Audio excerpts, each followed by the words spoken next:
Let's talk about maintaining the Mini Classic CT. And I'd like to show you basically our Mini Classic CT maintenance package.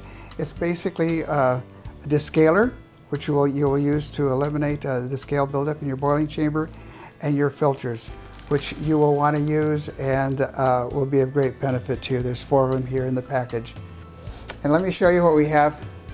As you take a look at your Mini Classic CT and you open up your boiling chamber, remember this has that safety seal, so in order to take this off, it's like a butterfly in there. You move it back and forth and you lift it on up. You'll take a look into your distiller, and right now it shows very, very clean. But as you take a look at that, you'll see that on the bottom of your heating coil, you're going to have a buildup of calcium or iron, or who knows what the buildup is. Along the side of that, you're going to have like a ring within there too, which is going to be a little higher. And that height is going to be determined by your sight gauge over here, which you may or may not be able to see. But it's a sight gauge that comes down from the very top of your distiller, showing you letting you know not to come up any higher than that. And by the way, you should come right up to that. Don't be any lower on that, because if you do, then the heating element may still be on while it's distilling water. On the bottom of this, by the way, you're going to see that there's a bit of a tray. I don't know if you can catch this on the camera, but at the bottom of this, it's the small holding tray. And when you're done distilling the water, you're going to find out that there's still water left in here. You're going to wonder, why was that not distilled? Well, that wasn't distilled because what that water is intended to do is to hold the contaminants that are in suspension so that you can take them on out more readily. So now, what type of contaminants do we have in there that you might want to consider? And I should show you this because you're going to be stunned and surprised at what you've been drinking and taking into your body, which could very well be giving you all sorts of health issues, because we don't know what those contaminants are. And this is an idea of just some of the contaminants that are in here. You may find some darker contaminants mixed with lighter ones as well in your water, or on your heating element, or inside of your boiling chamber on the sides of it. What that is conjecture, and you've been drinking it if you haven't been drinking distilled water. Also, this is another element that you can find through there, another contaminant that you can find in there. And as you take a look at this contaminant, if you were to touch it, you'd find out that it has a viscosity, almost like oil. And that this is another residue that's left on the bottom of your boiling chamber, and it's something that you're not consuming. That doesn't look healthy, and that's what you've been drinking if you haven't been drinking distilled water. Or possibly if you've been drinking filtered water, you're still taking these in. If you're drinking RO water will reduce this, but you'll still be taking these contaminants in. Distilled water eliminates them. And what a lot of you will be seeing as well on the inside of this is this. And this is what people are pouring. Put that in a picture, because really it shows you what you're maybe giving your children, or maybe your daughter or son is giving it to their children, or anytime you take anything out of the faucet. You're going to find something like this, or even worse, in your water. Anyways, this is what you find in the distiller. Let me just pour this stuff out. This is calcium carbonate, mostly limestone or cement. It doesn't do very well when it gets in your arteries. It doesn't do very well when it gets in your heart. It makes you crusty.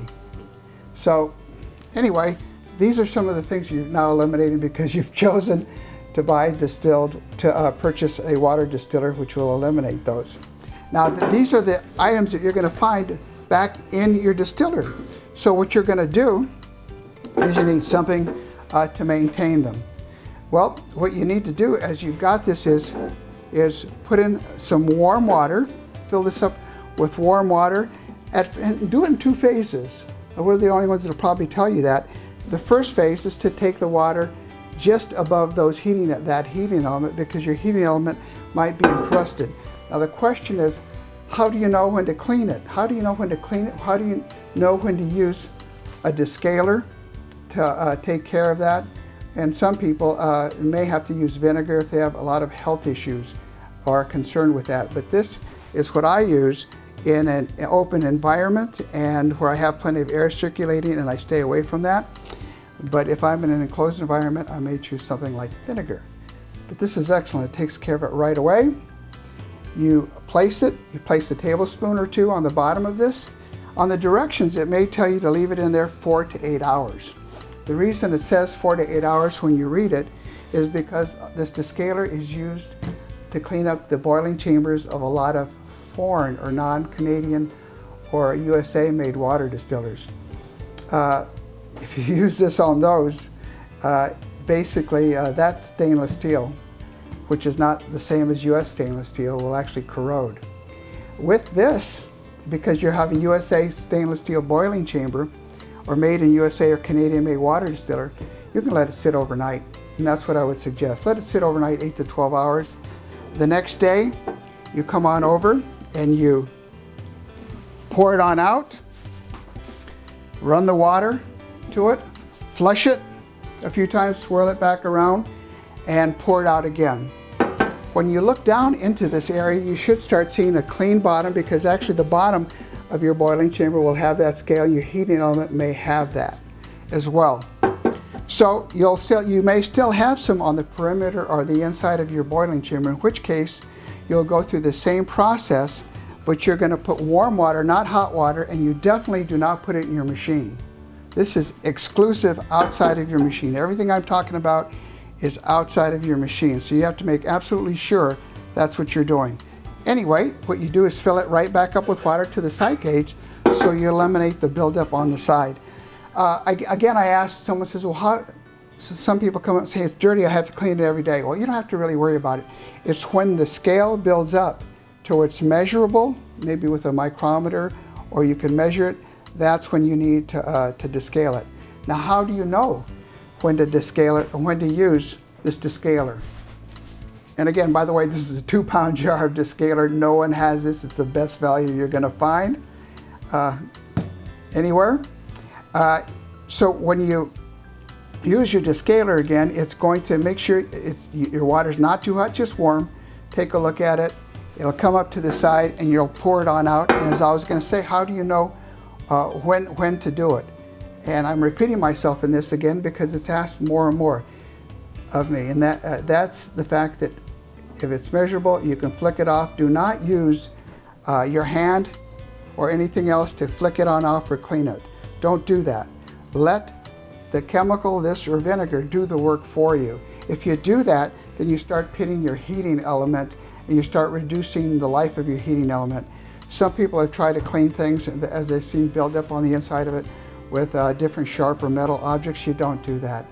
If you want to scrape it a little bit, help it along, then you might want to use plastic or even a wood stir stick would work. But it's really simple to do. All you need to do once you see it, again, is put this in, put a tablespoon in it overnight and flush it out the next morning. Pour it in here, open up the water, fill it on up,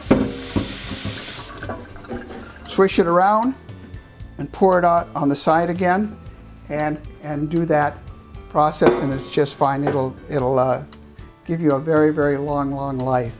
And it's excellent, and you'll get plenty of water. By the way, the reason you want to, and this is really important for you in reference to filling this up and maintaining it, the reason you want to bring the water up to this level, this sight gauge level, going back to that, is because if you don't, once again, if it's not high enough, the amount of production that you're going to get in your bottle is going to be reduced, plus the timer cycle up here is going to be on, and still, and you're not going to get the water that you're getting, and your heating coil or heating element will be on without any water being there. So you want to eliminate that. The other portion of it, and say, well, why don't I put a little bit more water in here so I have a little bit more beyond the sight gauge? And that's really, really important, by the way, because the reason you don't want to do that is because these elements that you find here are in the water. And when the water gets really, really hot, they start dropping down into the bottom because they start separating and falling down towards the bottom of your tank. When they do that, they actually start attracting to each other. And when they attract each other, they actually form a capsule. And that capsule, when it's formed, it traps oxygen. And when that oxygen gets hot, it breaks that capsule and it pops. So if you take your water up too high over that sight gauge, what's going to happen is it's going to explode some of these contaminants that are in there, and they'll be forced through this in here into your heating coils. So make absolutely sure that that you get used to it, that you really stay close to that sight gauge. It's very, very important, along with using a descaler. And again, when you use it may depend on the type of contaminant and the amount of water that you're going to produce for you or your family. So it should be real easy to monitor because you're going to be watching it.